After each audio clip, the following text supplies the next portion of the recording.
Excuse me. Please forgive me, as I don't really like asking for help. But do you know what would make a good intro? Just kidding. What's going on, y'all? Welcome to the Daily People podcast, where we talk about achievements, have fun, and each guest is certified as awesome. I'm your host, John Mark Spear. Let's go.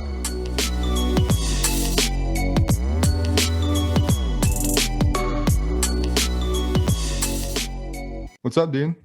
How's it going? What's up, man? Jacob It's all Canter. You're all right? Up? Yeah, I'm all right.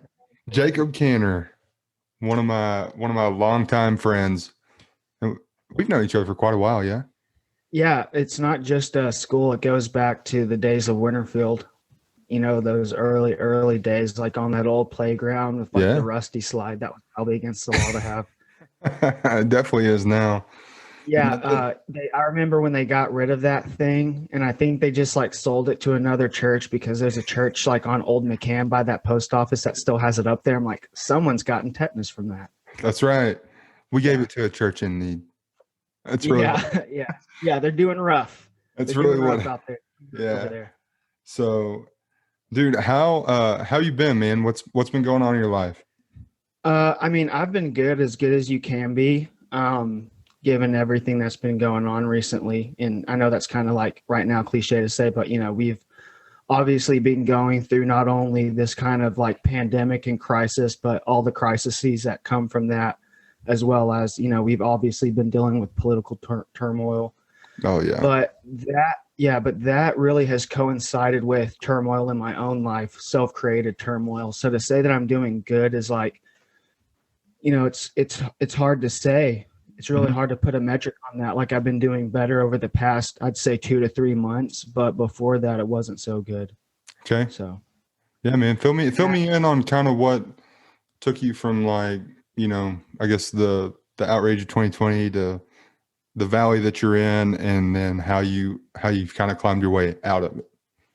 Yeah, well, I would say that I'm on a peak in a valley, right? Okay. So I am climbing my way out, but what led to that was in October I actually got arrested for possession of marijuana, and it was my third time. And so, you know, not cool. Obviously, not everyone goes through that, so there's a problem there that I had to address with myself.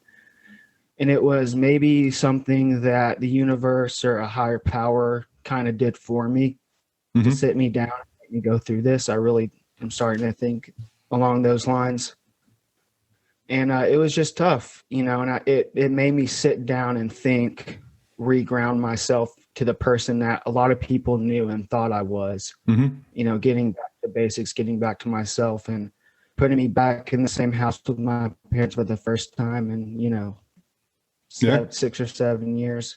Yeah. Which is ultimate, you know, which was tough. And I thought, because I was in Boston and I came back for a wedding for my friend, and obviously, I was not necessarily in the best place mentally. And so, you know, that happened, and I was obviously spinning out of control, and not in any like really horrible way. You know, I mean, it's not like I got like arrested like with any like seriously hard drugs. It was just pot. But yeah, it made me sit down and maybe humble myself. And I thought I was humbled. And then I got strapped to a chair and force-fed humble pie till it was coming out of my ears. And here I am. And, you know, it took me a few months to get the message, but I would say probably since around September, that message was received loud and clear, and I've been doing a lot better. And it, you know, it's hard to say like, oh, things have changed that quickly, but it really has. It's been actually pretty profound, and I wasn't really expecting that profound change, mainly because it was hard work, and I have put the work in. It hasn't been easy, but the only I have a long way to go. Like I said, it's that peak in the valley, but it's really just I put the work in, and I say that it's better just because each week has gotten better, even in a small way since the week before. Come on, man. So you were talking about how you know, you kind of got the slap in the face by a higher power or whatever. Do you think that it is possible for like the universe to just realign you And the reason I ask Yeah. this is I do. So the reason I ask this is because when I was a teenager, I lost a friend, Right. I and remember that. yeah, and at that point in time, I was like the king of the hill. And dude, it brought me back to humility like that. I mean, Right. it was incredible, but I mean, I'm a much better person now after going through like the reality of like, you know, things can change in a heartbeat. So, I mean, do you think that's like a thing? Tell me Oh why. yeah. And dude, this past year has well, I think that I mean, I don't know for sure, and I don't think anyone knows, but you get that feeling.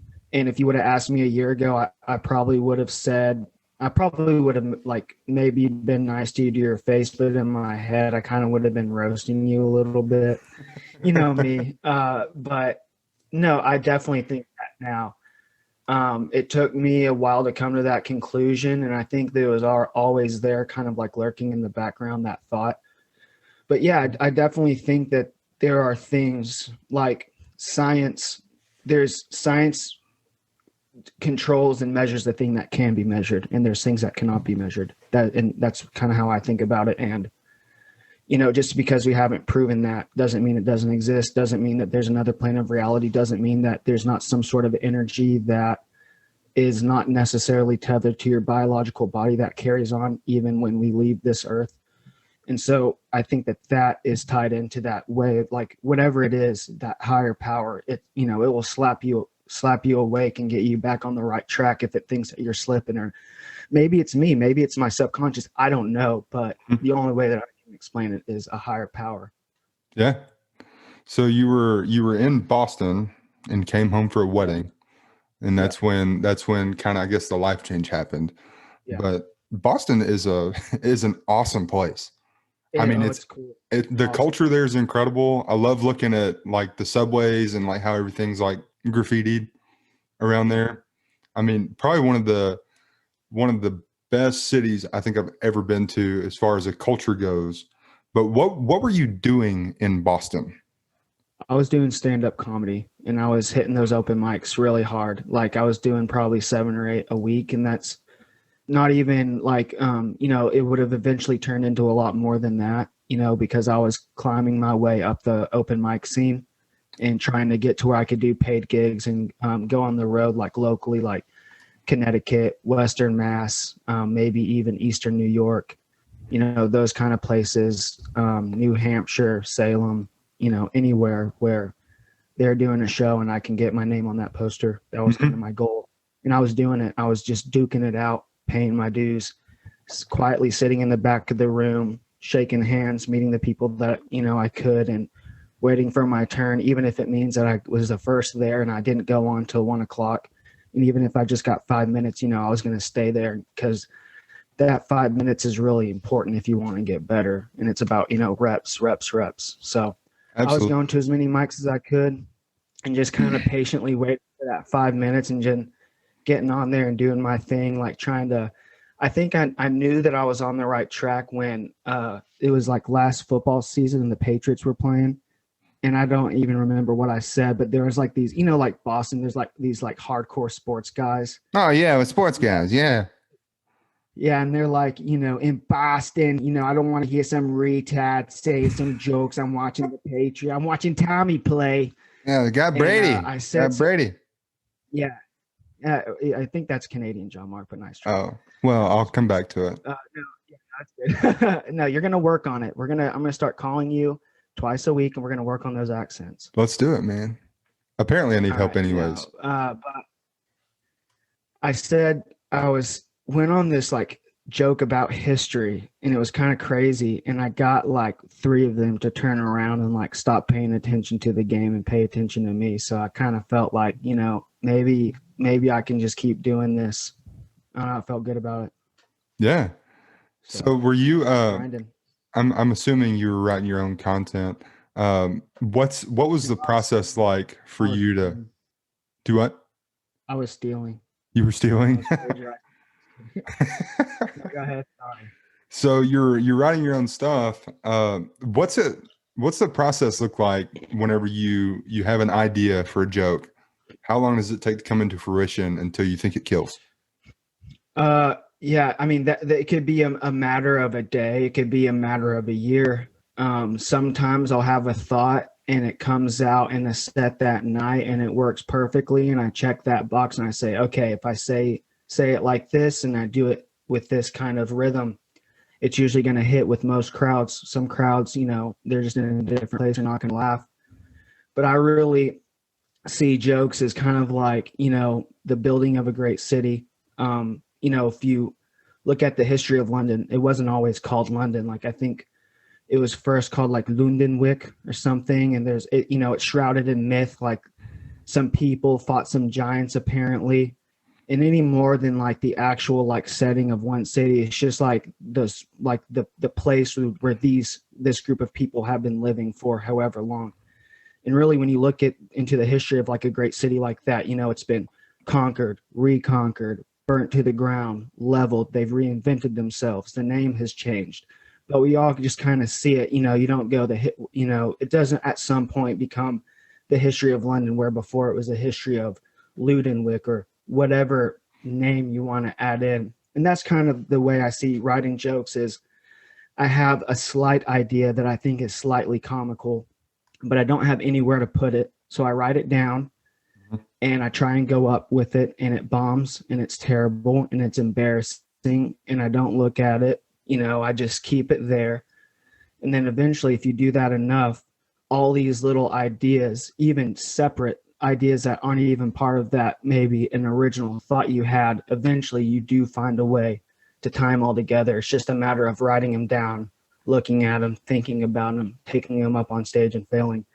And then eventually you'll tie all those ideas into a 1 minute joke or 1 minute bit, 2 minute bit, and then eventually becomes something that you're willing to actually hang your hat on and put like on tape or something. Yeah. Man, I like the analogy of building a city and it burning and coming, it's just, I see that being a thing. So like, as you know, I'm a Joe Rogan listener. I think the guy's hilarious. But he talks often about just like bombing on stage and how it would take like nobody with him. And what was it like the first time you just really bombed? Oh, it was really bad because those first few sets were actually pretty good. I was really nervous, and it kind of like, I didn't even know it at the time, but it kind of played into like this character that I didn't even know I had created, but I had, and I did pretty well. And I was in the Corps of Cadets at the time at A&M.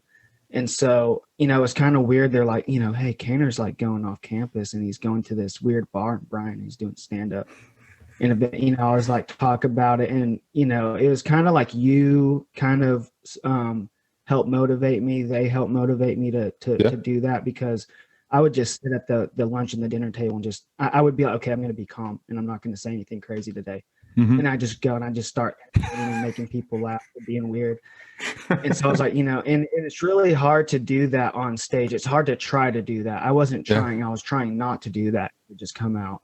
And then so I was like, all right. So they were like, why aren't you telling us about this? And I was having trouble like communicating to them. I didn't want them to see it because I wanted to grow in like this place, like, because they say like comedy is for strangers, and it is.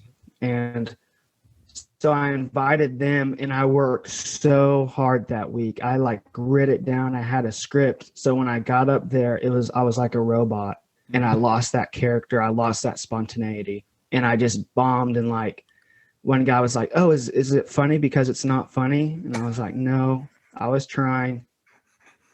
and really my best sets were like in this I'm not even sure if I heard they closed, but they could still be there. And actually now I'm pretty sure that they do patio stuff now. It's called Revolutions in Bryan.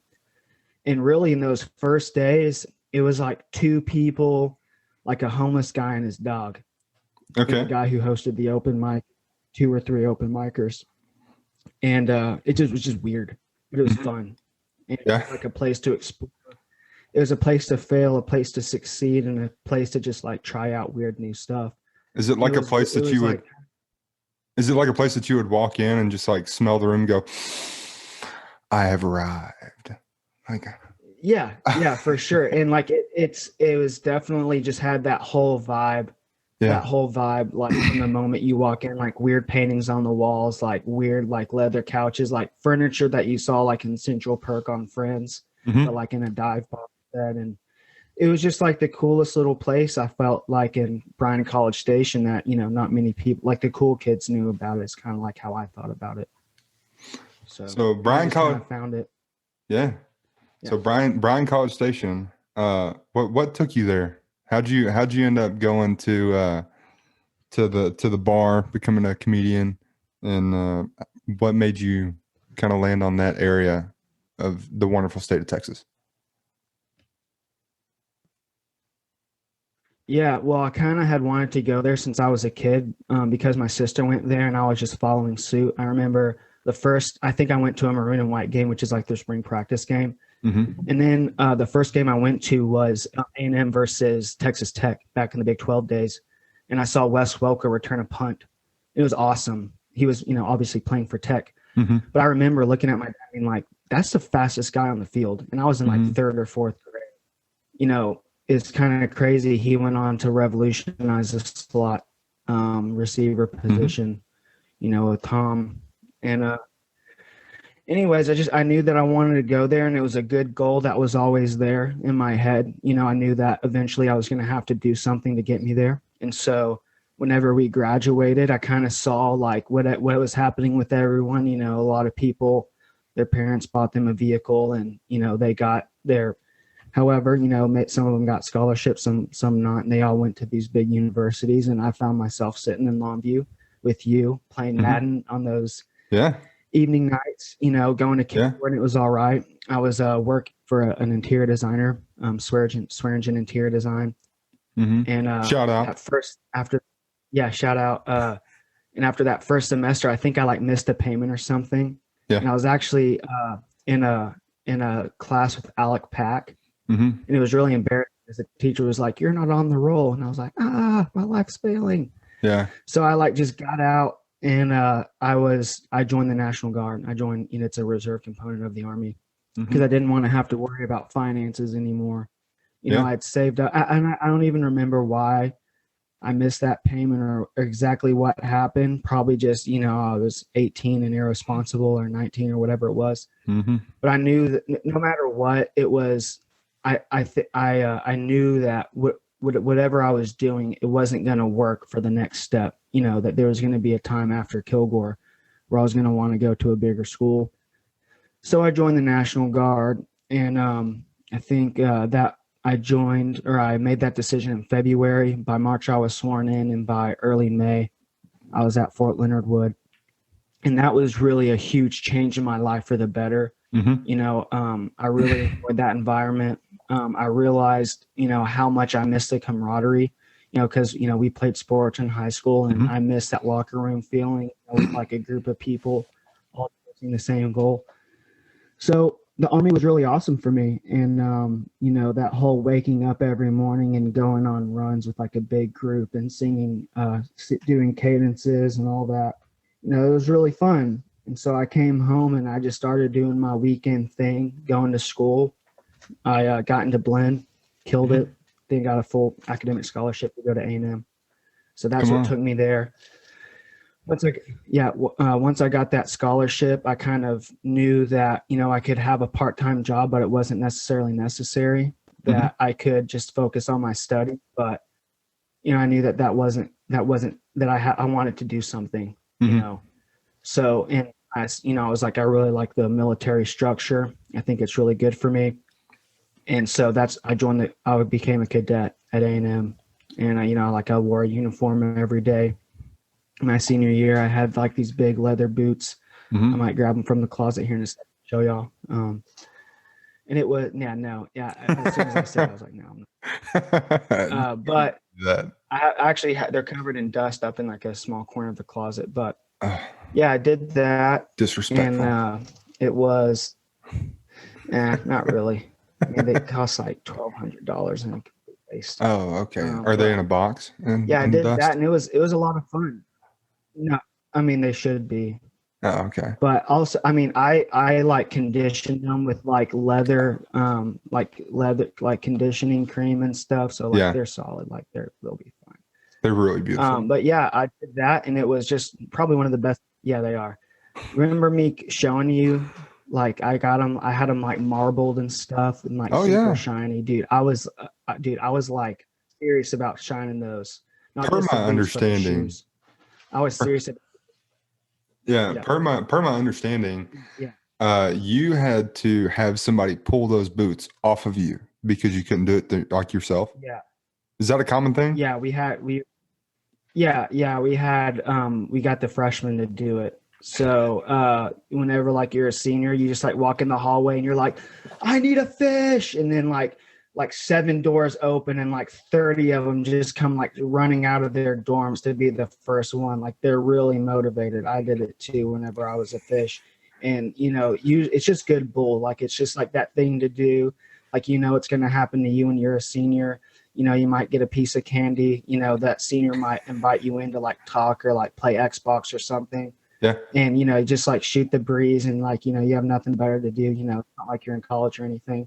So you Yeah. just run in there and you just pull boots. And yeah, that's what I did. I think I put on Snapchat a few times where Yeah. I just like get in that chair and just like, I need a fish. I need a Have 'em fish. running. And eventually like it actually does get old and you just like get one of those boot pullers and do it yourself. But yeah, Yeah. it was a good time and a good atmosphere, good culture.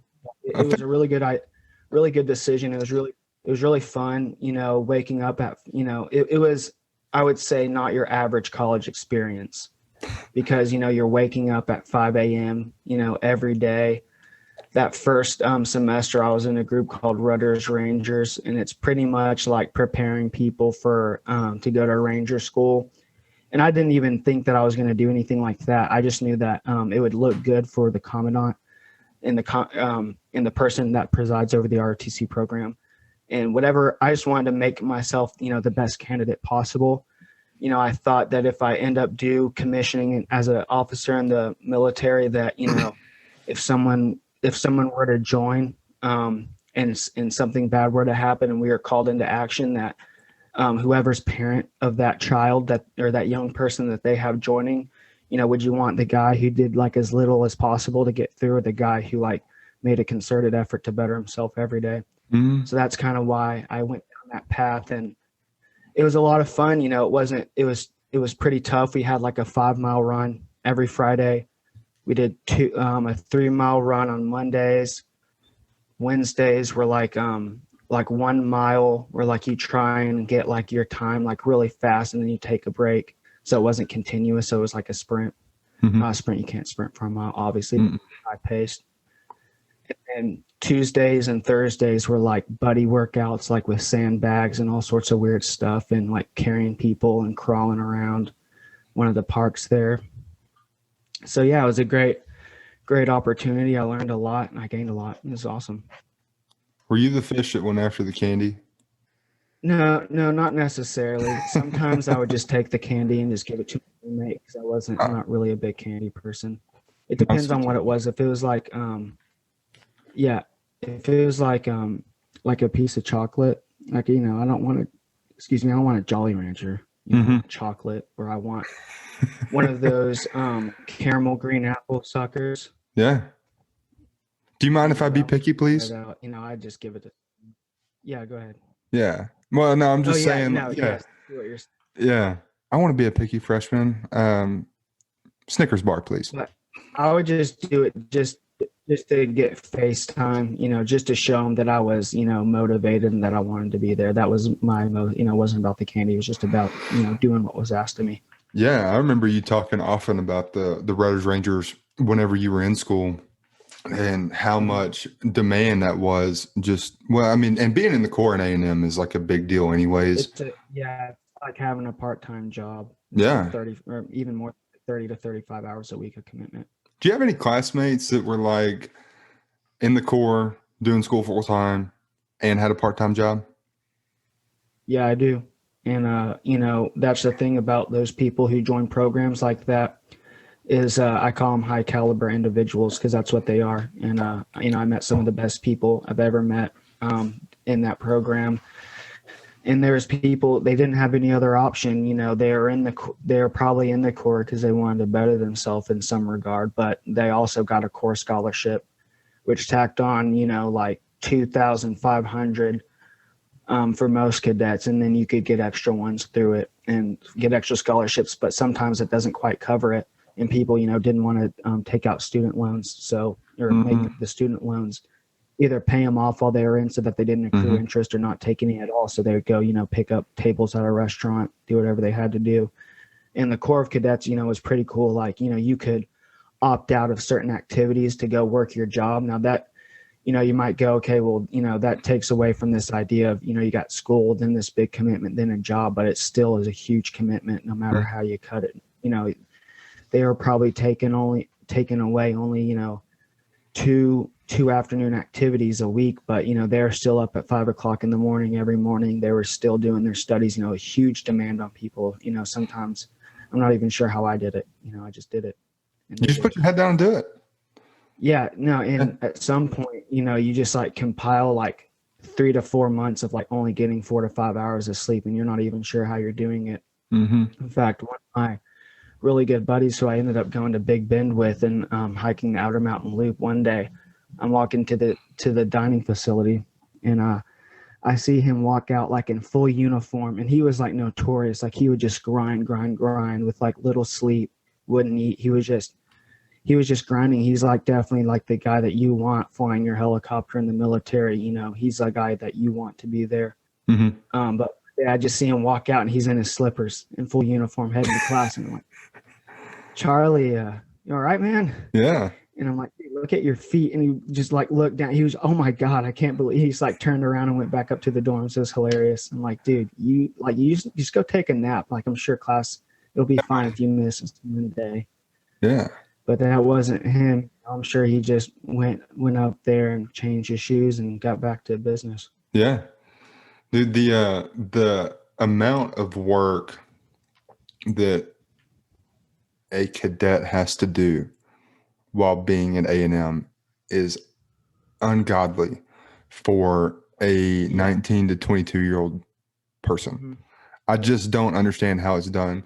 And then you have to couple that on with the culture of being in a cadet outside of it. And you have a lot more experience in that than I do, but I'm not going to say, what's the term, like heckling or you're not supposed to do it in colleges. I'm spacing it. Anyways, you're basically not supposed to bowl your fish or whatever. But hazing. Yeah. So yeah, you're not supposed to haze, but there's definitely a hyper masculine culture in the Corps. Yeah. So I was never that, yell at them. I didn't take the drill sergeant approach, because I definitely, you have to get with that program whenever you're in basic training, but there's a little bit more wiggle room in the Corps. And I always knew that, because I came from basic training, and it's different when you have like Iraq and Afghanistan war veterans face, but I found myself there at 20, and I had people around my age, 19 and 20-year-olds in my face, and it was kind of hard to take them seriously. So I never really responded to that kind of leadership. There's two kinds of leadership, or there's multiple kinds of leadership, but one is you scare someone into doing the right thing, and then the other one is you inspire someone to do the right thing, like they're doing the right thing because they don't want to let you down. In the Corps, there's just and they do that for a reason. Really, the thing is they're going to break you down and build you back up into something better, hopefully. But my thing was there was enough of that, so either I stayed quiet or I did silly stuff. So like especially when I was a senior, I remember when I was a senior, instead of hazing, I would do story time. And I would put the fish up on the wall, like at attention. And I'd make them sing Kumbaya, my Lord, and hold hands. And then I'd tell a story and just like pull out like out of nowhere and just go on this crazy thing. Or I'd practice my set for that week because I was going to do stand up. So I'd just go through my set. And I remember there was they call them CTOs, or we call them, that's like the official term, but they're called bulls, and they're actually like adults who are like former like Army captains and Army officers who are like, grown up and they've left the Army for whatever reason, they retired or whatever. And now they have this kind of cushy job where they have to like, keep his kids in line. And he didn't like me for many reasons. But he would always see me have these poor freshmen, like one of them would be like a geospatial engineer or something crazy. And I'd like just have him like up on the wall, just like talking like crazy nonsense. And he'd like come up there and he'd be like, "Stop it. Like, go back to your dorms. Like, Canter, go, like, stop it." And he would just get like mad. But we also, they have like, I think they call like, so a detail in the military is like, a detail would be like, you specialist, go get a group of 4 people and go clean the bathroom. So that's like a bathroom cleaning detail. Or, hey, go get the fuel cans and fuel up all the vehicles. That's like a fuel detail. Well, details are anything. You could have like a security detail. The Secret Service have a are on a security detail for the president. Well, they call them like senior details, and it's just like silly stuff, So I think when I was a fish, one of my details is I was the fish that I would just go up to a random senior and I would just try and hold their hand like casually, just like casually walk up beside them and like just see how they reacted. It was something that my upperclassmen got me to do. Or that was when like the Just Do It thing with Shia LaBeouf. So I would just run up to someone and go, "Just do it." And there's another thing in the courts called whipping out, where you introduce yourself to an upperclassman. And so it was really funny. I had a really loud voice and I could scare people. Like I'd sneak up behind them and initiate this whip out, like, "Howdy," something, I can't remember how it goes. "My name is Fish." And I would just scream it and just scare them. It was like really fun. And so by the time I was a senior, I'd had a fish detail. There was this kid named Fish Jones. And I got him to memorize this rant from Alex Jones defending the Second Amendment with Piers Morgan. And it was like, "Mao took the guns, Stalin took the guns. And I'm here to tell you, Piers, 1776 will commence again if you try and take our firearms." It's like a 2-minute thing. And I got this fish to memorize it all. And I'd be like, "Pull it out, Fish Jones." And he'd just go off. Like, it was great. Like, "Let me tell you, Piers." And he would just go off. And we had other like little silly ones. But like I said, like if you want to call that hazing, there was worse hazing. Oh, absolutely. The kind of stuff that I did, I didn't really haze. Like the fish, if that was hazing, the fish wanted to be hazed. Yeah. Can you hear me? Yeah. Yeah. He froze up there, but to be hazed, I didn't really only a few times did I force anyone to do push-ups. You're not really forcing, you're just yelling at them to do it. And I think one of the first few weeks, because I was nice and I was always silly. And so these fish were like, "Howdy, Mr. Canter, sir," and like would try and like talk to me like in a conversation, like in one of the dining facilities. And that's just like, you just can't do that. I don't know why. And it was just like, at some point, you're never going to be able to eat if they keep doing that. So I just like let them have it one day and just showed them that it wasn't all, ice cream and cupcakes. And after that, I never raised my voice at anyone. Yeah, I've always heard that it's easier to attract flies with honey than it is. Yeah, it's true. It's true. But sometimes, you have to backhand them a little bit and like let them, keep a little bit of this honey. You gotta be a little bite behind that bark every now and then. Right. Yeah. Right. But the Corps, it really modernized like right before I got there. Okay. What was the change? Well, so the change so I was in a transfer outfit, which is like an outfit is like a group within that organization. And it was for me, I transferred in from smaller schools, and everyone there everyone I was with had transferred in. But there's other outfits that were just, they got there, as a typical 4-year cadet at 18. And the reason why my outfit used to be a normal outfit, but they like just started hazing people like really bad.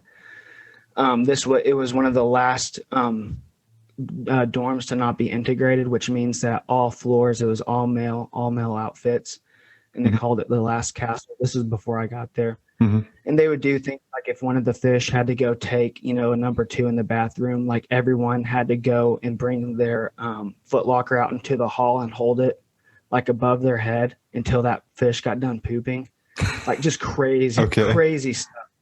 Like they just did crazy things. And apparently, like they call it like the lost class of 11 or something, where like they got every fish they hazed every fish out except for like 2. Wow.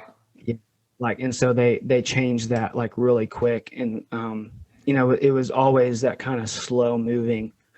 It was all slowly moving there ever since probably like the early 2000s, is like, making sure that it was a safer place and that people, because it's one thing if it's like 1930 or 1940 and, you have like this crazy fanatic in Europe and everyone's like, yo, like this shit might pop off. Mm-hmm. We need to make, but it's different when all of a sudden you're in the 21st century and you have people studying, chemical engineering or aeronautical engineering. It's kind of dumb to be doing those kind of like psychological games with someone who's like, supposed to be dedicated to their studies. So overall, I think it was a really good thing that they did.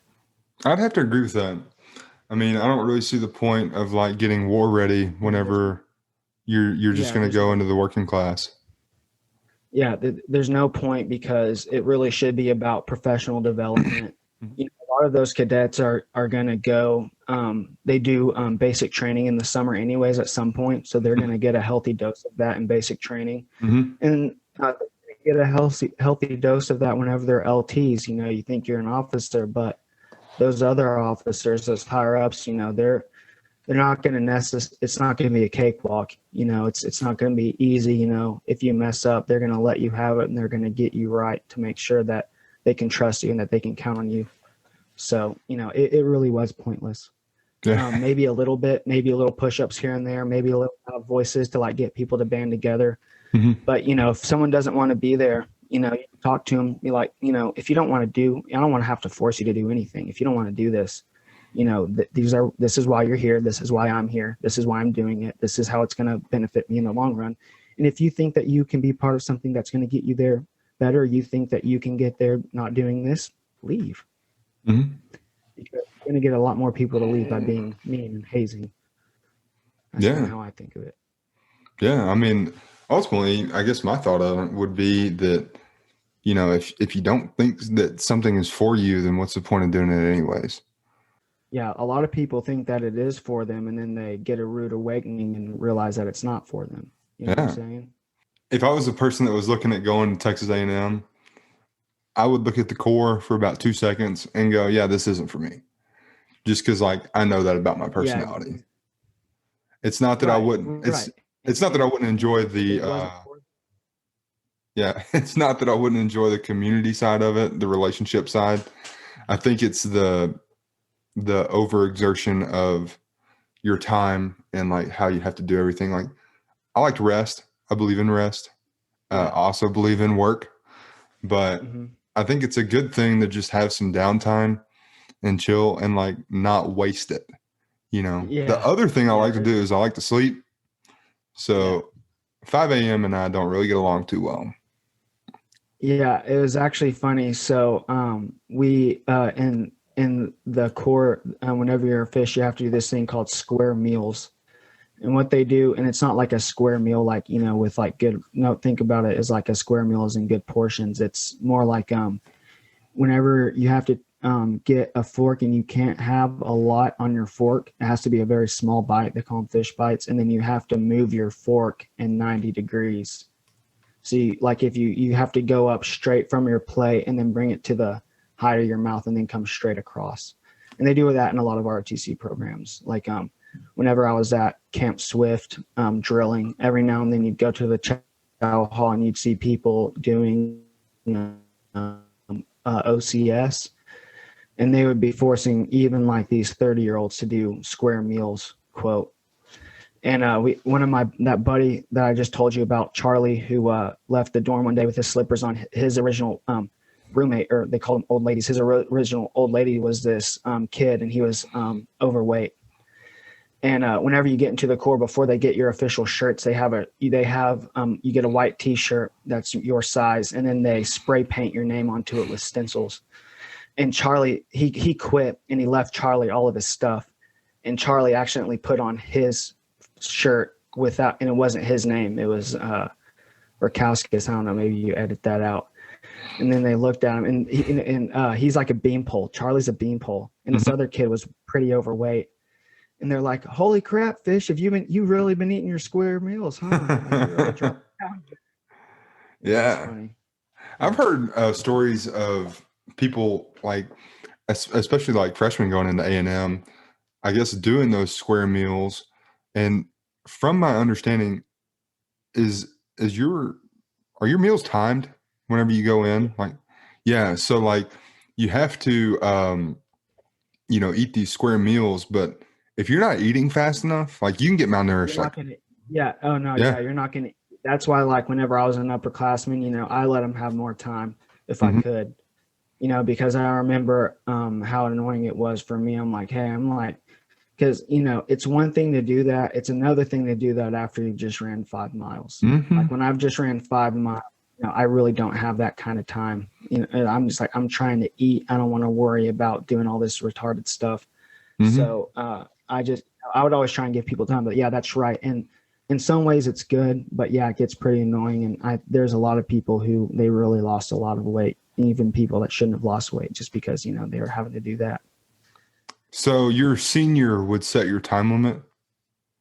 No, it was usually dictated like across the core. Okay. I don't exactly remember how all it would happen, but it was usually decided by a junior, and they usually kept the time, and there was like kind of like a general code that you were supposed to go by. And the sophomores had even less time, but they would really just sneak to another part of the chow hall and eat out of the view of their fish. But you'd say something like heads roll. And then after that, a junior would be like, "You're done. You're done." And I'll be like, hold on. 3 more minutes. Like, let Fish Jones finish his tater tots. Yeah. Because I would see like, hey, like, dude, you need to get some meat on your bones, big dog. Like you're gonna be an LT in like 3 or 4 years. We need to get you to bulk up, dog. So I always would let them have, and I would always think about myself, like, man, because I was always trying to eat as much as I could to replenish for the day. So yeah, it's kind of interesting that teaches you you need to eat for energy versus eating for enjoyment. Yeah. And that's I don't eat without thinking that. Yeah. Just about every meal that I eat is I think of it more about as energy rather than enjoyment. I mean, that doesn't mean that I'm not going to go get a cheese enchilada. It just means that typically from day to day that I'm thinking extra about what is going to go in that body and how I'm going to space these out around, like, staying active and, workouts and the different things that I have to go through that day. Yeah. So, well, dude, I think this may be a good time to take a brief commercial break. Here's another hit, Barry Bonds. Kanye West has got to be my favorite artist. By far. Mine too, man. By far. I mean, I have really been just kind of digging My Beautiful Dark Twisted Fantasy. Oh, dude, so good. Have you looked at the list of samples and stuff on that song? No, well, just random songs, like the one of the audio things from So Appalled.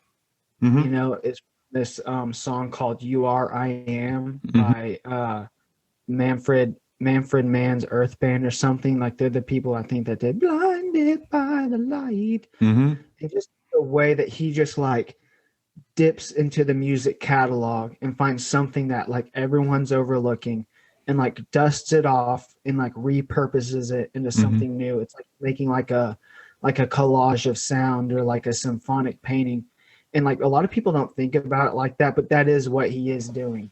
Yeah, for sure. And it's like, it's really like, and he does it the best. And he revolutionized hip hop music. He revolutionized mixing, and it's, and I'm not saying that he's like this, it's kind of annoying. He's like, I'm Picasso, like I'm this generation's Einstein. Like, slow down, but you are special, and you are, here's the deal. Yeah. Consider Have you heard anything that he's made that has not slapped? Yeah, no, you're right. He doesn't. Yeah, everything is good. And so that's, maybe it's just annoying because he's saying that, but it's because, he said, he did that thing to Taylor Swift, which he was right. Like, Beyonce definitely deserved that award, and everyone's hated it. Yeah, everyone's hated on him since, and it's like you're really overlooking like how truly I can't think of the word. I mean, genius maybe. Mm-hmm. But he's like just years ahead of everyone. Mm-hmm. And it's everything he does turns to gold. It's Oh, yeah. pretty interesting. He's a visionary. He's Absolutely. true visionary. That's the one that's the word I feel comfortable with. Yeah, Visionary. absolutely. The guy is so, I mean, I found out about the college dropout like way too late, like probably 12 Yeah, years after he released it. And I'm like, man, this is incredible. Like, right. I could only hope that at some point in my life, I create something that takes off the way that did and holds true Right. to the way that it has. Yeah, Yeah. really. Away we go and it Yeah. all falls down. Away you, Yeah. it all falls down. And I like a family business, Oh, dun, man. dun, dun, dun, Yeah. dun. All that glitters is not gold. All the things. All things. Yeah.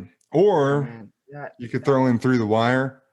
I mean, oh the yeah. Oh, inspiration. so that was what got that song is what got me into Kanye. Yep. 'Cause I was in high school, and I'd like everyone had heard like "Good Life," Mm-hmm. Mm-hmm. talking about the good life and "Stronger," and everyone had heard the not I was about to say Rehab, not that's Amy. I was Gold Digger. Everyone had heard that. Mm-hmm. And then actually I was doing UM Army one summer. It was like maybe before I was a sophomore or junior. And this guy named Zach, he was like kind of like this big music guy, and he knew a lot about music, and he was telling me about he heard this song called Through the Wire by Kanye West where his jaw was wired shut and he was like kind of singing through his teeth like this. And that night, I found out a way to listen to it. I was like, this is amazing. How have I never heard this? Mm-hmm. And then, so that had to be when I was a freshman. Lo and behold, that next, I think fall or spring, I think it was the fall was when he dropped Beautiful Dark Twisted Fantasy. Mm-hmm. It's like, can we get much higher? And then I knew like this is what it must be like to like be in the 70s and hear Zeppelin for the first time. Absolutely. Like it really is, because like who made music like that? Mm-hmm. No one. Nobody does it now. Yeah, exactly. And so to hear that, you're like, this is different. This is not just normal music. This is, and you really like look into how that album was created. I mean, thousands and thousands and thousands of man hours. I mean, they really put in the work, like not only from like the lyricism, like making sure that, like going through it and like editing it like it's like legit poetry, but the production quality, dipping into weird sounds, bringing in the best people, finding the best samples, putting the best drums together, layering it, Jesus was a carpenter and Yeezy laid beats. I mean, that's right. Absolutely right, dude. Yeah, I mean, he like builds them from the ground up, and then we just get to like sit back and enjoy like this epic creation. I was listening ever since then. Yeah. I was listening to Jay-Z at one point, and he was talking about Kanye and kind of the way that you really have to just digest his music. Like, it's not you just listen through a Kanye album and then you're like, oh man, this is like really good. No, the layers that he puts in each and every song, and like every time I listen to a Kanye song, it's like a new something kind of jumps out. There's like a new layer that you're falling in love with. Yeah. Like going back to Through the Wire, you've got like, as soon as he starts off, like you had told me the story that he wrote this song after getting in a car crash and having his mouth wired shut. And I was like, oh, that's kind of interesting. And then he's like, I drink a boost for breakfast and shell for dessert. And I'm like, oh, he's like, I mean, you could truly hear. That's right. But you could. It was so honest. Yes. And like, yeah. If I got my jaw wired shut, I don't know if I would rap about that. You know what I'm saying? Like, it's genius. Yeah. Like the honesty. Well, I guess the thing that just kind of gives him some validity in why he calls himself Picasso is because he's like, I'm an open book. Like here I am. I'll talk about my life. I don't really care. Yeah. I mean, like the dude talks about how he was like $50 million in debt, right? Right. Dude, if I was like 100 grand in debt, I don't think I'd want to talk about that. I mean, that's No, just, like I, s- I back down from calling him Picasso just because of how other people might think of it. But if I'm honest, that really is how I think of him, especially when he's like you look at like how Picasso progressed. He went from like doing like I don't know all of the specific terms, but more realistic looking paintings to doing like the more abstract stuff that he's known for. And that's kind of like how Kanye progressed, like especially with the life of Pablo. It's really like a rap album deconstructed. It's like halfway finished, but still finished and like still great and still awesome. And so he kind of like, it's like he mastered the craft. So he took it upon himself to like show you something else.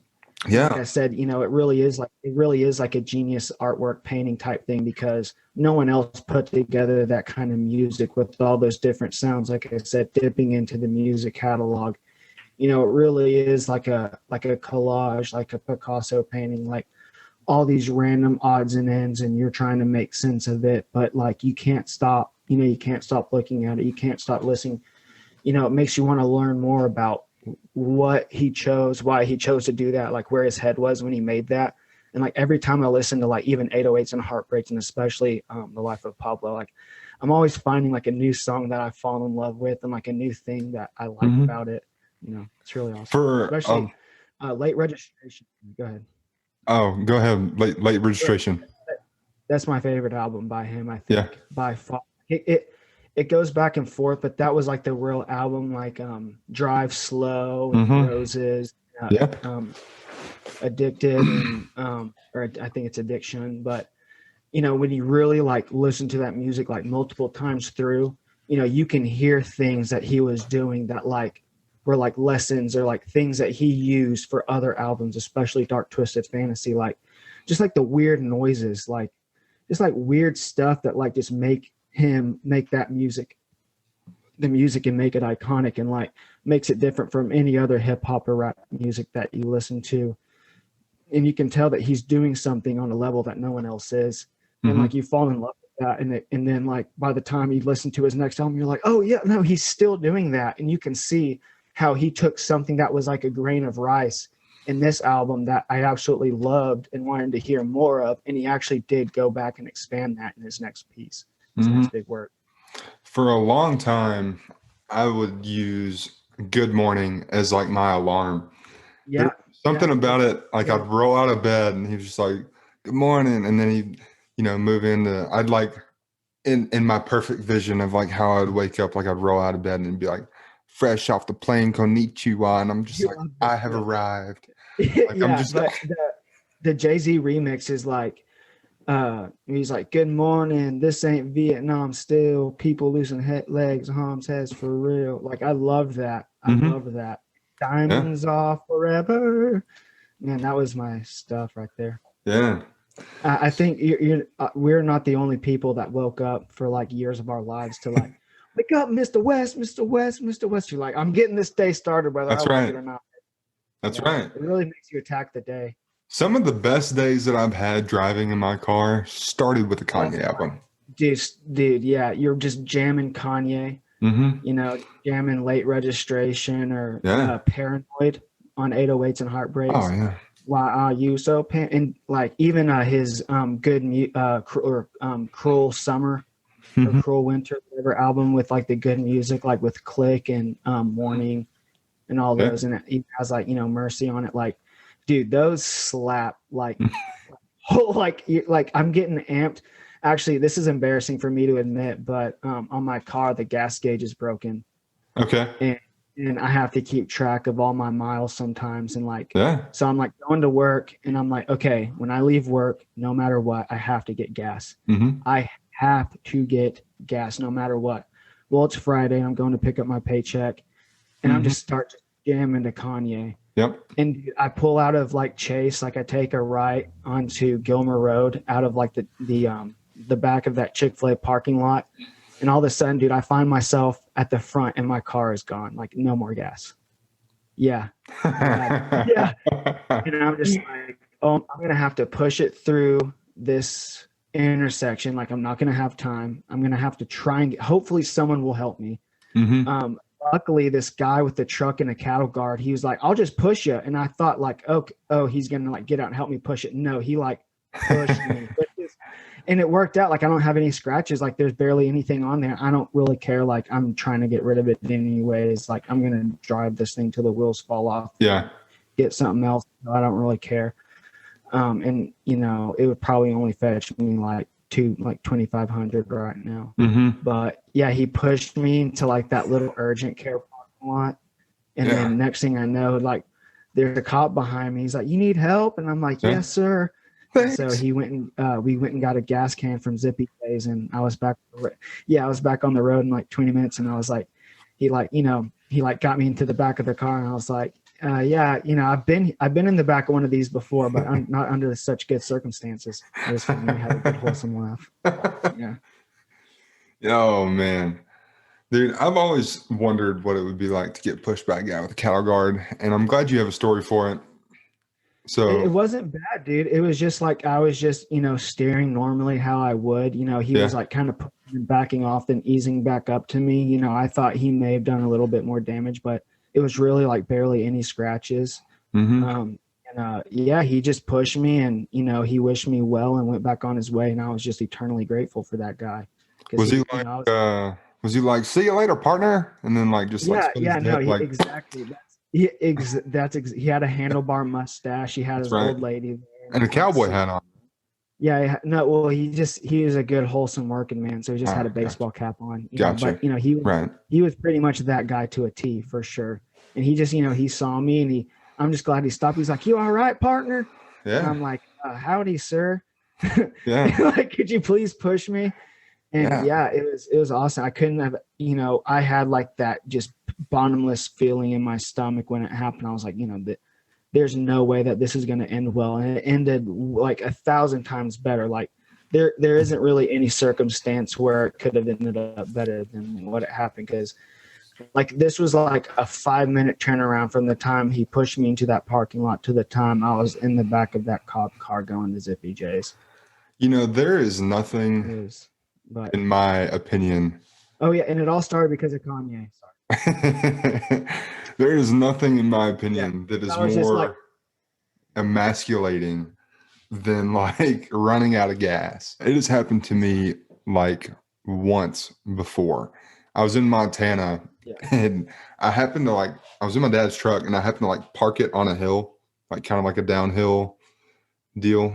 The gas gauge said I had like, I don't know, 30 miles till empty or whatever. And so I park it down this hill, kill the truck.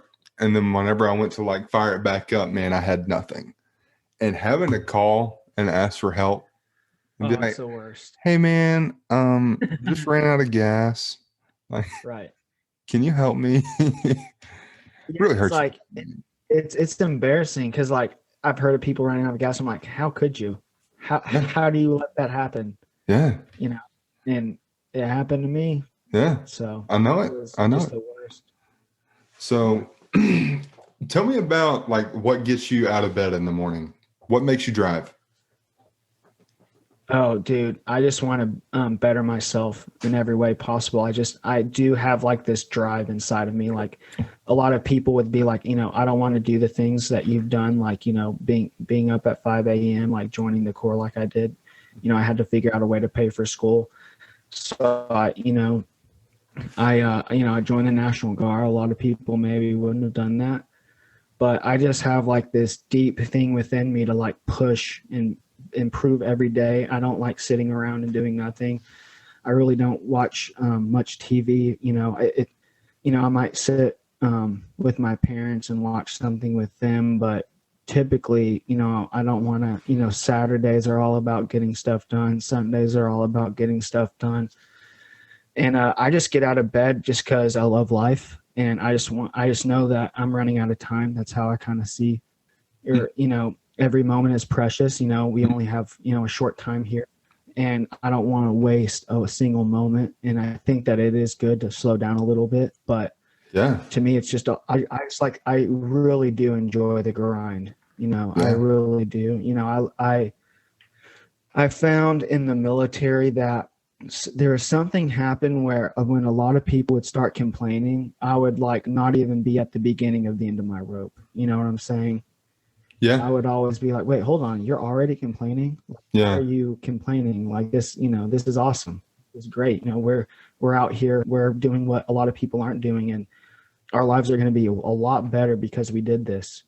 And so I always was like very happy to be there no matter what circumstance, whether it was cold, too hot, whether I was tired, whether I didn't want to run. I was just like happy to be doing something, because every time that I was out there, I knew that I was becoming a better person. And it comes from this place of realizing that when you sit around and do nothing, like that really is the worst. Taking it easy, that to me is the worst. Because that's when that's when like sadness creeps in and those types of things. Or like, all, sort of negative thought. And so I kind of bat those negative thoughts away by trying to do something productive, trying to do something that's going to better me, learning something, reading something, writing something, trying to inform myself. And sometimes it actually wasn't so good, like getting like way too into politics and like just ranting about it constantly. That wasn't always good. So I've had to like steer the stuff that I get into more things that are more nourishing for my soul. But that's just what keeps me up, wakes me up every day, is just knowing that, I got the coffee maker in there, and I'm going to drink a cup, and, I'm going to just get this thing started, for better, for worse. Cause I hate wasting time. And I think part of it is like, maybe it's hard to say. It's like, maybe I don't have like the highest opinion of myself. And I think that can be bad, but I also think that if it's steered right, it can be good, because if you think you're the shit, you might not work so hard. And so I always feel like I have something to prove to myself. It's a good way to look at it.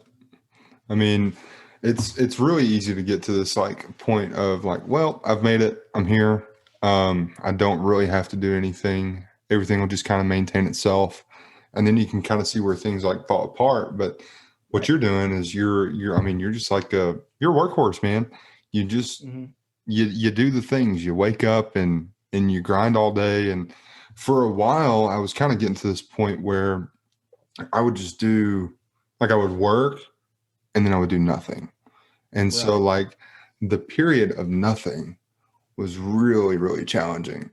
And so now that I've kind of started doing this, and I'm doing a little creating, and I'm learning as I'm going. I mean, I've started trying to play with, Facebook, Instagram, editing, YouTube. I mean, I'm like a sponge of like just all this stuff. Yeah. It's much more valuable than some of the time that I was taking to just be lazy and do nothing. Right. Now, there's a difference between, because I'm a married man, there's a difference between taking the time to do nothing and taking the time to spend with my spouse. And that is also very valuable time. Right. So, even if you think you're doing nothing, you're actually doing something. Like absolutely quality time with that person. Absolutely. So trying to balance the two is a little difficult, because me being similar to you, I like to be doing things all the time. So there's times where she'll get frustrated with me because I'm working on something while we're both sitting on the couch just watching TV. But that's also our time. And so I have to do a better job of trying to understand that that is our time and we need to chill. But, it's kind of really thought provoking when you're talking about how you want to leave something behind. Like our days are numbered. You want to, work and give something to the world. And dude, I understand that. Yeah. And for me, it's not always like leaving behind something, like, it could all disappear, and it eventually, it will. That's just, maybe we colonize Mars, and maybe people are like, hey, remember when John Mark made a podcast? He's a great guy. That won't happen. But more important to me is manifesting a better future in this life. Yeah. Right. It's not about what I leave behind. It's maybe it would be nice to like leave something for my offspring, at some point, but even that doesn't last, and even then, you don't want to do your offspring the disservice of having a carefree life. Say if you're able to like get rich and like leave them something. I don't plan, that's probably not in my future, getting like having like accumulating generational wealth. But what I will say is it's more about doing stuff now that's going to make a better future for yourself. If you want to create something, you could find a way to say this podcast gets really popular. You could find a way to monetize it. You would have another income stream, 10 to 15 years or something to do with your time. And that would be worth it. Even if it was forgotten. Yeah. Well, my goal is not necessarily to monetize the podcast. My goal is to paint a picture of how awesome my guests are. And then if it happens to, you're a cool guy. But if it happens to turn into one of those things that bears fruit, I'm definitely not going to say no to it, because there is a lot of like effort that goes into producing a podcast. But ultimately, like my goal with this is just to encourage others, right? Like, are you familiar with spiritual gifts? Yes. Okay. I think so. So for anybody listening that may not be, spiritual gifts are they're a biblical thing. So like in the book of Romans, it talks about like how we as people have gifts of like, perceiving, serving, teaching, encouragement, giving, ruling, mercy. And then I think there's a couple others mentioned elsewhere in the Bible, but you can actually go online and like take these tests that kind of tell you about where you align. And mine are actually leadership and encouragement. And so a founding reason for why I decided to start doing this is because I felt like I wasn't using those enough. So like, I just want to come on and say, Canter, you're a great friend. I love you to pieces. Keep doing stand up. I think you're hilarious. Don't stop it. Call me whenever you need to, and I'll hype you up again. Like I was in a wedding like last year sometime, and the guy he was like, you're literally just my hype guy. And I'm like, well, dude, it's what I was put here to do. Exactly. Yeah. So I just want to take that. You don't realize how powerful that is. And Mm-hmm. People need it, Mm-hmm. Like, I have this idea for a podcast, and I've been toying with it and like leaving it and haven't been doing it. And then my brother was in town with his girlfriend over Thanksgiving, and I was showing them my podcasting equipment that I had. Mm-hmm. And I was like, this is that I have. And she was like, no, like you need to do, like I told her like a few different ideas, and she's like, no, you need to do that, which is kind of like what my subconscious or my conscious has been telling me, like, this is the thing that you need to do. Mm-hmm. Just feeling discouraged and being like, I don't know if I really want to do that or get into all that. And so it's just encouraging. And then like other people have told me that I need to do something like that too. So it's, and especially you, because those people don't even realize you're doing it. You're naturally attuned, and you've been in things that have, really fine-tuned that skill in you, like, coaching and that kind of stuff. And I'm sure being in your career that you've, really built up those qualities to a really good place in yourself. It's kind of interesting having to try to talk somebody into where they can develop, as far as the career side goes. In the coaching world, I was able to just, kind of get loud and be like a rah-rah guy. And then like whenever a kid did something, like really affirm them. But on the business side, you have to talk somebody into investing into doing something. Yeah. And one of the things that I really kind of had a struggle with, one of my stores needed to add paint in their store. I mean, they sold pretty much everything under the sun except for paint. And I mean, like you could build a house out of this store, but you couldn't paint your house. And I was really kind of struggling with this for a long time, because as a sales guy, like it looks good to have like those really big sales, right? Like, $25,000, $30,000 sales, but it's also really challenging to talk to somebody about putting that much money into something. Mm-hmm. Right. However, I have enjoyed I was able to get that kind of going in one of my stores, and it has like they're selling it. It's a good thing. So, just it wasn't so much me being the like, hey, you need to do this. It was like the if you do this, it will work. Right. Like So like you just encourage them to just take like the better option for themselves. mhm, Right. yeah. Is there any way that like they get back to the people who are like your supervisors and your bosses and being like, hey, we did this thing based on his recommendation and it's really helping us out? Or does that just flesh out in the numbers?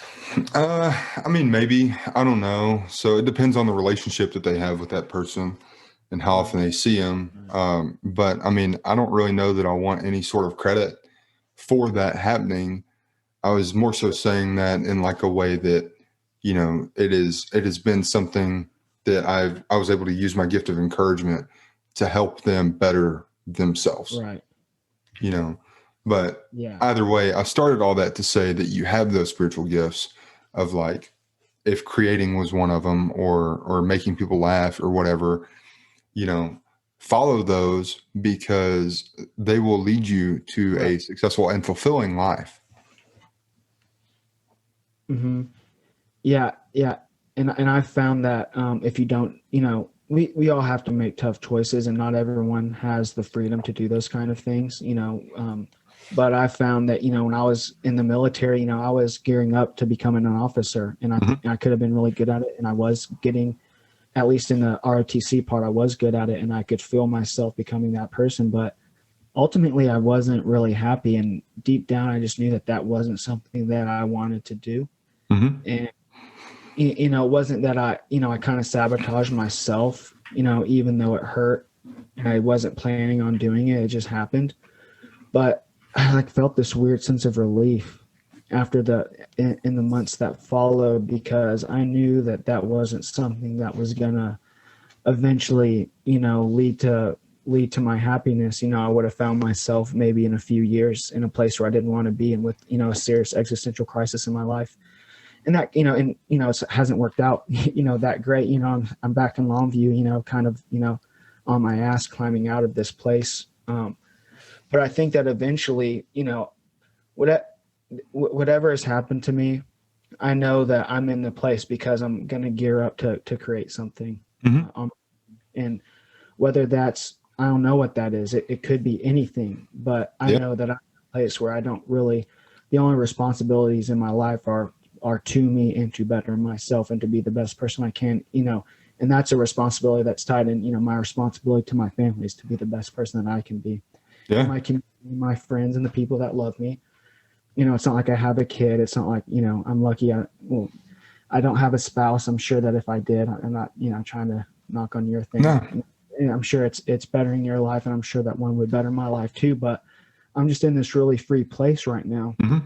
and it's tough because I don't know what's going to work out or what I'm going to do next. But, I don't think I would be here if I wasn't going to do something at least Yeah. special, something that would work out. Maybe not something like that would bring a lot of credit to me. That's not necessarily what I'm going for, but something where I can hang my hat on and I can be proud of, and something where I can be like, I did this and I'm proud of what I did, and I can keep building. Yeah. That's how I look at it. What do you see in your life? Like, if you were dreaming about anything, what do you see in the next 10 years for your life? In the next 10 years, and this is just me dreaming big, is I would have like written a book, like a short, even like maybe a few short stories, or at least maybe gotten something published. Mm-hmm. And if not that, I think that this podcast thing, it's definitely not new. It's relatively new in the sense, compared to like TV, it kind of is like an extension of radio, but it is new. Mm-hmm. But if it wasn't to do that, because this whole time I have, slowly like kept a journal. I've written stuff to myself. I've read constantly throughout this whole time. Even whenever I was doing my undergrad, I was forced to read history books, and forced to write papers and forced to become a better writer. And so even if it's not like, writing like a book, like, traditionally you would think maybe writing like a drama podcast, because I really do think that those are going to get bigger. Mhm. And I really like listening to like the different like drama radio productions. I can't. There was like one like maybe a Lone Ranger or something I listened to when I was a kid, and actually there was always like those. I forgot what they were called, but they were on like a Christian radio network, and it was like kind of like little moral stories, and I really like that idea. Or doing just like a straight up history podcast where I just like, I go to work, but in my spare time, I just, I make this history thing and I'm silly and I'm not serious, but I am, but it's informative and you're learning Mhm. something and covering something that people didn't really know about. So that's where I see myself going or like maybe a crime podcast where like I dive deep into like something that happened. That's kind of what I've been thinking about lately. Something like that. I just want to create something, and hopefully, whenever I'm through this little era in my life, I get off probation in May. I'm Mhm. gonna try and I'm gonna try and stay in Texas, but I want to get to like a bigger city and just get back into the open mics and just start duking it out again. Have you thought about doing, like Rogan's going to do like the ranch? I think that's the comedy club that he's thinking about doing. Have you thought about going down there? Yeah, for sure. I mean, I think a lot of people are though, so it's gonna be a rat race, that's for sure. Yeah, And but I mean, even though a lot of people were thinking about being there, like you consider some of those like other comedy clubs, like those things have been established for a long time and it's right. still a rat race to get there. Oh So yeah, for sure. Like, at yeah, least, that was my goal. Yeah, at my least, goal, yeah, to get into the cellar of the Comedy Store. So yeah. I mean, at maybe. least with Rogan's deal, you could be there early, Right, in the exactly. development of it. Because I mean, he's still got to prove that it's going to be something that's successful, and with his name on Yeah, it, of course, it will be. But I yeah. mean, That's pretty much been my big goal, and that was my goal being up in Boston, was to get good enough to where I could take everything I learned in that year or 2 years of being in Boston and hitting those open mics hard, really polishing my craft, and then just trying to get into the ground floor of a club. For Rogan, when Rogan starts his club and you and I were to be down there, it really would be ground floor. But when I say ground floor of another club, I'm like talking about being like valet, being a doorman, doing anything that I can, waiting tables, doing anything I can to get my foot in the door, humbling yeah, myself, being willing to work from the bottom. Because all those guys, Ari Shafir, I don't know if you know, he's a great comic, and I didn't know this. He had this really funny video. It's kind of messed up, but it's really funny. He's Jewish, but it's called The Amazing Racist, and he like got people to do it, and it's messed up, and maybe I don't even know if I should be talking about that, but it wasn't like anything spirited. It was just really yeah, funny. When I was in 5th grade, I thought it was the funniest thing I'd ever seen. Me and my brother, I showed my friends, we would quote it and stuff. And, little did I know that, I had no clue what that guy was, but at that time he was, a doorman at the Comedy Store. He was just broke, yeah, living in happy places. And, he had lived like a kind of life where like a circuitous route, like through, different, I think he like was in like one of those like Jewish theology colleges or something like that, and kind of like came to comedy in his mid to late 20s. hmm I started when I was 23, but I was only doing it like once a week. I wasn't like hitting it hard, like, like real comics, like that's how they get good, is they just start hitting mics, like we'll get multiple reps. But to me, it's just about, humbling yourself and getting truly in on the ground floor, like in something in Austin. And I think that COVID happening and why, the universe maybe did shake me a little bit or slap me awake is it got me out of the North. And I had no one had any clue that COVID was right around the corner. hmm And COVID has kind of forced the comedy world to come to the South. yeah, it There's has. been like a comedy diaspora from LA, hmm and LA is going to be LA, and New York's going to be New York, but I don't think it's going to be what it was for a good time. Probably And I not. think that what Rogan did with his podcast, he kind of re-engineered a comedy boom. And I think that things are going to calm down here. I think politically, I think with this coronavirus, and I think that people are going to want silly again. I Yeah, really do think that, I really do think that people are just going to want to get silly again and show up to these things. And, hopefully I'm part of that, yeah, and I think that I'm perfectly poised to be that person. You know, I could be a doorman. I have military experience. I have a degree. You know, I have, you know, a decent personality. You know, I can wiggle my way in somewhere. I don't care. Mm-hmm. I don't care what I have to do. You know, I'm going to be a part of something like that. That's how I look at it. So, yeah. I see that in 10 years, man. Yeah. I see it happening. So, well, dude, let's kind of wrap it up, man. So, 10 years from now, you're gonna be a comedian, working your way in. Don't hold me to it. I'm going to work there. I don't know. I hate saying like I'm going to do this thing and then failure, but you can't be scared of failure. But I'm going to be hitting up those open mics and I'm going to be duking it out somewhere. So that's all you need to know. I'm saying it for you, but you know, I mean, Kanye was a producer. Yes, they tried to. He rapped on the side too. You know what I mean? So, dude, that could be you, man. Maybe you could just own the club and do a little stand up. I don't know, but man, you got any last like one-liners for anybody on your way out? Well, I kind of said that thing to you before, like, you know, success will take you where only character can sustain you. Yeah, come on, man. That is something that I've learned through great trial and tribulation over the past few years of my life. Like, I know we're like in our mid and late 20s. Like, I get that. Yeah. You know, we haven't seen a lot. We're gonna face a lot more stuff in the future, but you know, I've definitely had my fair share of, you know, hard knocks here recently over the past few years, self-induced, and you know, part of me is relieved that some of the things happen, but you know, it sucked.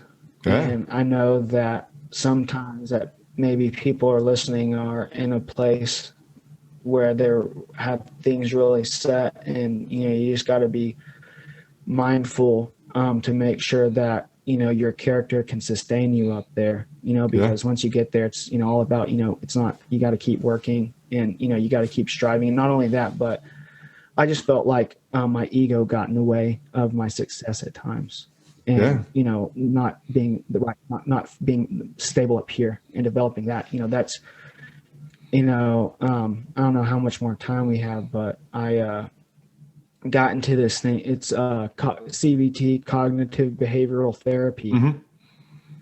And you know, whenever I got arrested, you know, my mom, she tried to get me in because, you know, I was paying off court stuff and probation fees, and I couldn't afford therapy or anything like that. And she got me into therapy, and they were telling me about cognitive behavioral therapy, and you know, it wasn't really sticking at all. You know, I wasn't, you know, it just seemed like something that wasn't.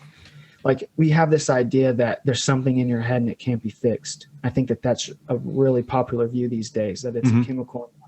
I'm not saying that that's not true. I think that is true, but you can use things that make it better.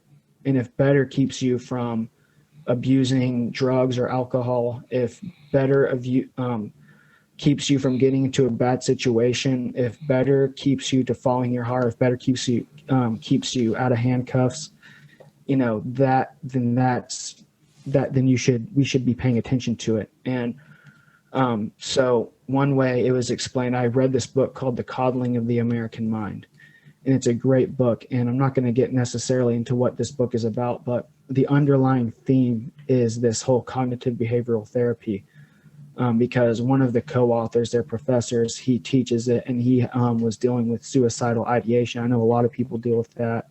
And for me, I use it for impulse control, making sure that I can be the best version of myself. And it can be used for anything. It can be used for the most sane person. I guarantee you that they will become a more disciplined and a more better version of themselves, no matter where they are.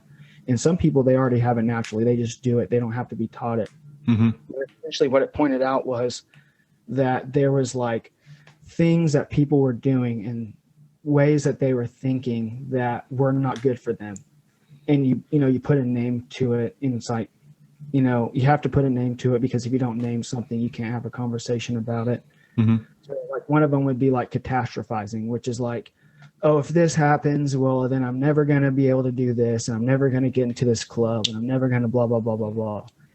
And or like, maybe on campus, it's like, if this person is allowed to speak on my campus, then it's an act of violence against me. So then you catastrophize it. And then you justify harassment on your end. And then we're just in this tit for tat retribution cycle of getting back at each other. And then all of a sudden it's like, a pandemic hits and our society is in this weird place where everyone's mad at each other. And, you're looking back and, you're like, how did we get here? It wasn't like this in 2015.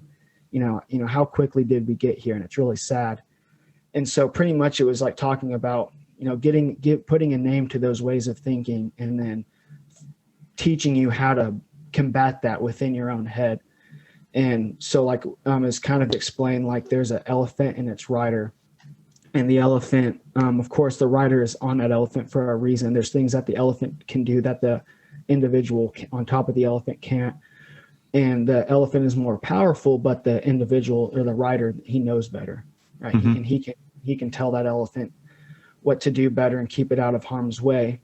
And that's kind of what CB, cognitive behavioral therapy, is. Whenever maybe it's after work and you're used to like going and getting like 2 things off the dollar menu from Taco Bell and getting a Coke instead. Like, no, I'm going to go eat something healthy and then go work out. Or I'm not going to let my thoughts race today, because I was, I'm always thinking, and like my mind's always going. And so I have to find a way to overpower that somehow, or make sure that it's not going to somewhere negative. So that's really what I've been working on, and what I would like to impart to people is maybe don't go see a therapist about it, but get on Amazon, get a book about it. Yeah. Research it on the internet. Just look into it, try and find different examples of it, and then try and practice it, because this has been like 2 months ago that I did this, or maybe a month and a half, but like, man, every day, like it's better, that thing, I'm getting better at it. I'm getting better at controlling my mind and controlling. And at times I've been stronger at it without even trying. It's just in me and it's in people. But if it's not as strong, you can make a concerted effort to make it better. And it can be applied to like all these different facets of your life, whether you're trying to write, create, maybe you're trying to watch what you eat, maybe you're trying to get back into the gym, maybe you're just trying to be nicer to someone, or be nicer to yourself. It's just like this all-encompassing, holistic way of ensuring that, or improving your mental health without, taking a pill or wasting money on it, or not wasting money on a therapist, but spending money on a therapist. Mm-hmm. You might want to do that. But it was really helped me. It's crazy. I know I asked my higher power, to restore me to sanity. Yeah. Then that week I found CBT, and I've just kind of taken off with that. Come on, man. Dude, it sounds like it's working pretty well for you. Yeah. So tell the audience where they can find you. You on Twitter, Instagram? What's your handles? Well, I'm slowly and surely getting off Twitter. Okay. I don't even know my handles. I think on Twitter it's Jacob at Jacob Canter. I don't tweet much. The reason I don't like social media is I've never seen anybody forgive anyone else on social media, and that really bothers me. It does, and I don't like it. If I create something, of course I'm going to plug myself and I'm going to make, but you can just find me, just look me up, Jacob Canter, look me up. I'm on there. Sometimes I lurk, I'm always there watching, reading, judging. Yeah. I'm pretty sure there is a YouTube video out there of one of your stand-ups. Is that still live? But I thought I made that private. It's kind of embarrassing. Did you think that it was funny? Dude, I thought it was hilarious. Yeah, just look it up. Look it up. I'm in a suit. It's funny. Yeah. Yeah. So. I'm not plugging myself right now just because I'm not, where I want to be. That's okay, man. I'm more just like focusing on myself and getting, making sure that every day's a little bit better than the day That's before. okay. Dude, I just want to thank you so much for taking the time out of your evening to come on the Daily People podcast, the show that's made great by great guests like Jacob Canter. Stay awesome, dude. You're my hero. Yeah. Peace, bro.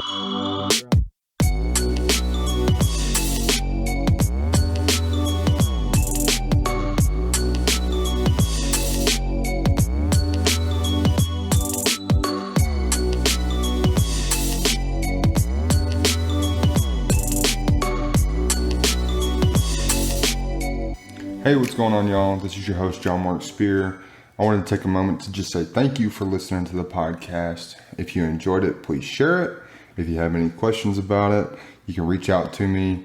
My email is johnmarkspear0830@gmail.com.